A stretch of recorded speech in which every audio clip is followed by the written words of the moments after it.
What happens when a country runs out of babies? And everyone gets old at the same time? Can a modern nation quietly disappear without a war? Without a revolution just from demographics? Japan is facing something no other country has ever seen. A collapsing birth rate, a rapidly aging population, and a tipping point called the 2025 problem. For decades, Japan has been shrinking slowly. But in 2025, things change. That's when the massive post-war baby boom generational of them turns 75. A turning point where pensions, healthcare, and the future itself start to break down. And yet there's a strange calm. No riots, no chaos, no visible crisis, just fewer children and more funerals. But here's the real question. Is Japan collapsing quietly, or are they quietly building a new way to survive? To understand what's happening, we have to start at the root. With a number that won't stop shrinking. Section 1. Japan is shrinking every minute. Can a nation grow old gracefully? What if your country lost nearly 2 people every minute? That's what's happening in Japan. Quietly, relentlessly, every single day. For every 3 people who die, only about 2 babies are born. Which means the population shrinks minute by minute, year after year. By 2050, Japan could lose nearly 25 million people, the size of Australia. That's not a forecast. That's the government's own projection. And it's not just numbers. It's schools closing, villages vanishing, train stations shutting down. It's also the sound of silence in a shopping mall, the empty seats in kindergartens, the ghost towns in rural Japan. But here's the question. Can a nation slowly disappear without collapsing? What makes Japan so unique is not just that it's shrinking. It's that it's doing so peacefully. No chaos, no visible breakdown, no panic. The elderly still volunteer. Cities are clean. Crime is low. Life feels orderly and safe. In many Western countries, a shrinking population would trigger fear. In Japan, it's treated almost like a quiet fact of life. So let me ask you this. Is that wisdom or denial? Is Japan managing decline or just masking it? And deeper still, what does it mean to grow old gracefully? Because Japan isn't just getting old. It's redefining what old age even means. To understand this silent crisis, we have to look closer at the numbers, the people, and the stories that aren't being told. Section 2. The 2025 problem. When the entire baby boomer generation turns 75. Imagine an entire generation, millions of people hitting old age all at once. That's exactly what's about to happen in Japan. And the year is 2025. Japan's post-war baby boom generation was born between 1947 and 1949. They built modern Japan. They powered its economic miracle. They were the workers, the dreamers, the builders. But now they're all turning 75. And in Japan, 75 is the official start of late-stage elderly. It's when health issues spike, when care becomes constant, and when costs begin to explode. One generation is about to put unprecedented pressure on Japan's healthcare, welfare, and pension systems. This is not some future scenario. It's a date already on the calendar. In fact, it's months away. And here's the real issue. Japan's younger generation is far too small to support this massive aging wave. Too few workers, too few taxpayers, and far too few births to replace them. We call this the 2025 problem. It's not just about getting old. It's about the system breaking down under the weight of its own success. Japan has the longest life expectancy in the world. But long life without enough support? That's a crisis. So now, Japan must face a question that most countries will face soon enough. What happens when the generation that built the nation suddenly needs it more than ever? Section 3. Birthrate below survival. Why aren't Japanese people having kids? Let's start with a number. 1.2. That's Japan's fertility rate. And if that seems low, it is critically low. To keep a population stable, a country needs a fertility rate of 2.1. Japan is nowhere near that, and hasn't been for decades. But here's the surprise. It's not because Japanese people don't want children. Surveys show many still do. So what's stopping them? For one, the cost of raising a child in Japan is incredibly high. Education, housing, time, everything feels like a mountain. And without extended family nearby, many couples feel completely alone. Then there's the work culture. Long hours, little flexibility. Many women are forced to choose between career and motherhood. And increasingly, they're choosing neither. Even for men, the pressure is huge. Stable income is expected before marriage. But wages have been stagnant for over 30 years. Many young men feel like they're falling behind before they even start. It's not a lack of love. It's a lack of space for life, for family, for dreams. Meanwhile, the government offers cash incentives and programs. But they haven't worked, because the issue isn't just financial, it is emotional, cultural. People aren't rejecting parenthood. They're overwhelmed by it. So the birth rate keeps falling. Lower and lower and lower. Every year, fewer babies. Every year, more funerals. A society can survive economic hardship.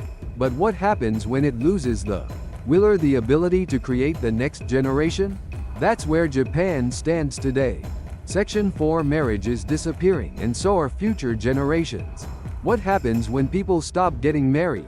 In Japan, we're starting to find out. In 2024, only 500,000 couples got married. That's the lowest number since records began. And it's not just a blip, it's a steady, long-term decline. Here's why that matters. In Japan, over 97% of all children are born to married couples. Which means no marriage, no kids. Literally, it's different from Western countries, where more children are born out of wedlock. In Japan, the idea of having a child without marriage is still taboo. So when marriage declines, birth rates collapse too. Look around Tokyo, and you'll see young couples taking wedding photos. But half of them are tourists from China, Korea, or Southeast Asia. The reality? Fewer Japanese are tying the knot. Why? Some feel they can't afford it. Some say they don't want the pressure. Others just gave up. It's not that people hate marriage. It's that life makes it harder to choose. The younger generation grew up watching their parents struggle. They saw broken homes, financial stress, and lonely lives. And many thought maybe I'll avoid that path altogether. So now we have fewer weddings, fewer families, and fewer futures. It's not just a demographic issue. It's a collapse of relationships, of hope, of structure, of tradition. And once that foundation disappears, how do you build a next generation? Section 5 Japan's unmarriageable men, the economic root of loneliness. What makes a man marriage material?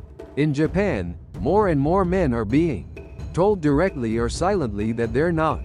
They're called kekkon dekanai otoko, men who can't get married. Not because they're bad people, not because they don't want love, but because they don't have enough money. In modern Japan, the idea still lingers. A man must provide. He should have stable income, a full-time job, and long-term security. Without that, many feel unworthy or are seen as such. But here's the catch. Wages in Japan have barely grown for over 30 years. An entire generation has been stuck in low-paying, unstable jobs. Even with a degree, even with effort. So what happens? Men stop dating.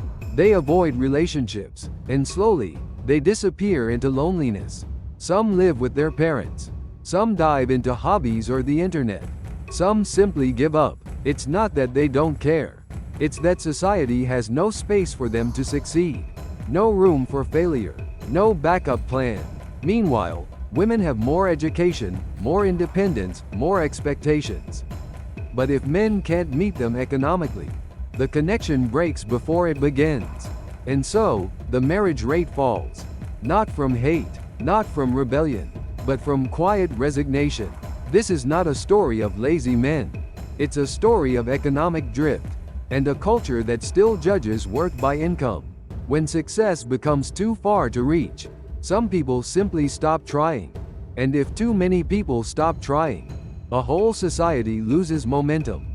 Section 6 Can apps and 4-day workweeks really save a nation?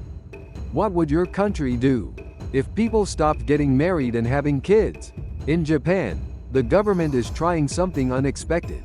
Not more rules, not more pressure, but dating apps and shorter workweeks. Tokyo's local government launched its own matchmaking app. It uses AI to pair people based on personality, not just looks or salary. They even encourage their own staff to work only 4 days a week. The goal? More time to fall in love. Sounds modern, right? But also a little desperate. Think about it. Can a government really fix human connection? Can love be scheduled between meetings? In many Western countries, dating is casual. People cohabit before marriage. Having kids outside wedlock is normal. But in Japan, dating is formal. Marriage is expected before family. And love takes time, stability, and quiet confidence. So when time disappears, when stress takes over, relationships vanish too. That's why Japan's strategy is interesting. Not because it's flashy, but because it's quietly asking a huge question. Can a government create space for love? What do you think? Should governments stay out of personal life? Or step in when the population starts to vanish? And more importantly, can technology ever replace tradition? These policies are creative, but creativity isn't always enough. Because the real issue might be cultural, not logistical. Apps can match people, but they can't make them feel ready, or wanted, or safe. In the end, love isn't just about availability. It's about belief in a future worth building together. Section 7. The immigration shift no one talks about. Ask the Japanese government, and they'll tell you. Japan is not an immigrant country, but the numbers say otherwise. In the past 20 years, Japan has quietly opened the door. Tens of thousands of foreign workers have arrived, especially in construction, agriculture, and elderly care. Yet here's the strange part. The government avoids using the word immigration. Instead, they call it technical interns or special skilled workers. Temporary, disposable, invisible. But the shift is real. Today, nearly 3% of Japan's population is foreign-born. In some rural areas, it's over 10%. By 2040, that number could reach double digits nationwide. And this is where the tension begins. The public was never asked. No national debate, no vote, no shared plan. Just a quiet policy moving forward behind the scenes. Many Japanese feel confused. Some are afraid. They see unfamiliar languages, cultural clashes, broken rules. In quiet neighborhoods, the trash is sorted differently. At shrines and temples, etiquette is ignored. In trains, voices are loud. And no one explains why this is happening. It's not racism, it's disorientation. Japan built its identity on harmony, order, and shared values. Sudden diversity without preparation feels like a shock.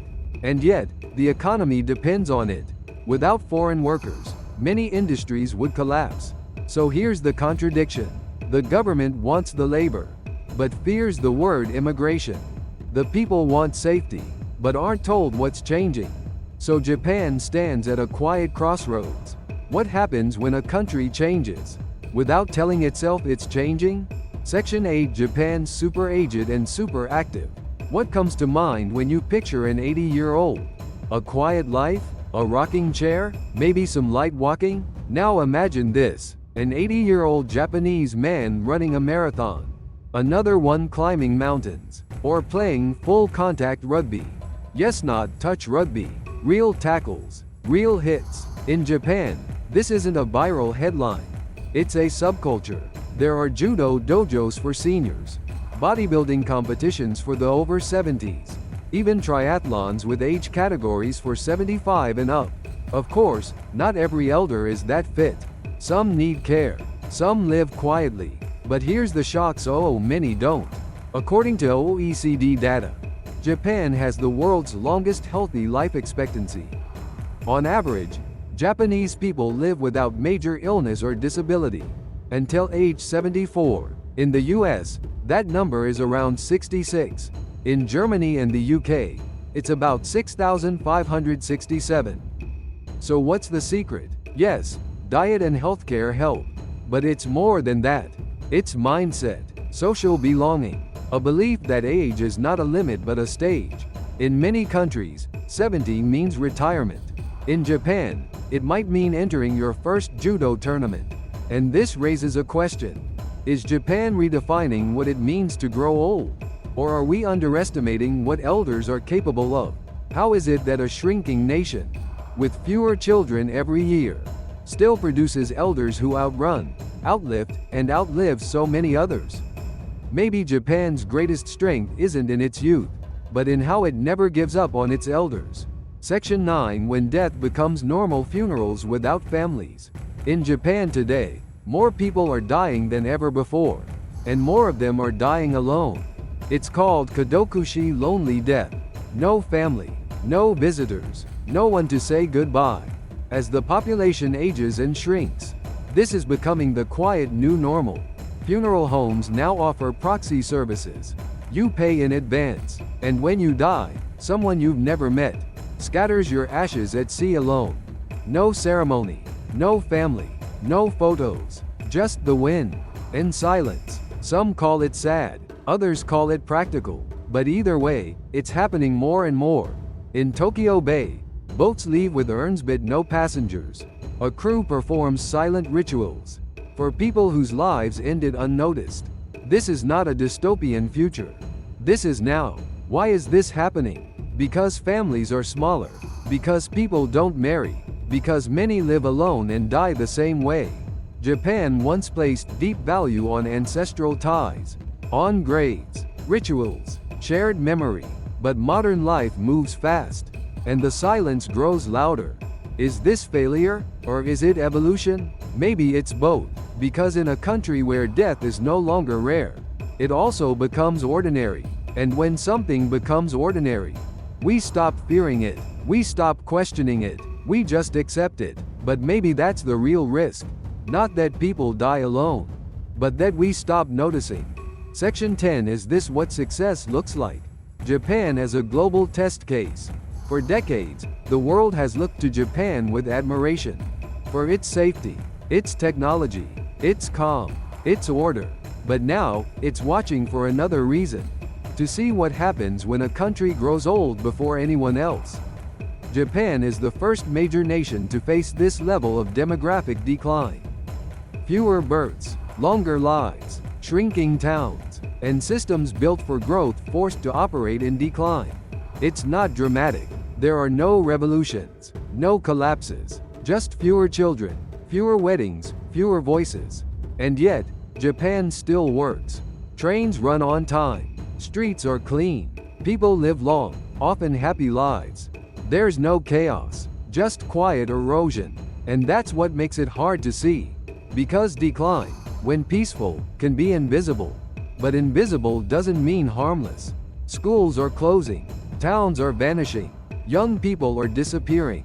And around the world, other countries are catching up. South Korea, China, Italy, Germany, all aging, all shrinking, all uncertain. So maybe Japan isn't just the first. Maybe it's the future. A test case for how a society handles decline. With dignity, with denial, with innovation. And here's the paradox. Japan has avoided chaos, but it hasn't found a solution. So we're left with this question. Is it better to collapse loudly, or survive quietly? And in the quiet, is there still time to choose another path? Because if Japan can age peacefully, maybe the rest of the world can too. Or maybe, this is the sound of a future we're all heading toward. What do you think about this part of Japanese culture? Is it the same where you live or totally different? I'd love to hear your thoughts or questions in the comments. And if you enjoyed the video, don't forget to like and subscribe. See you in the next one.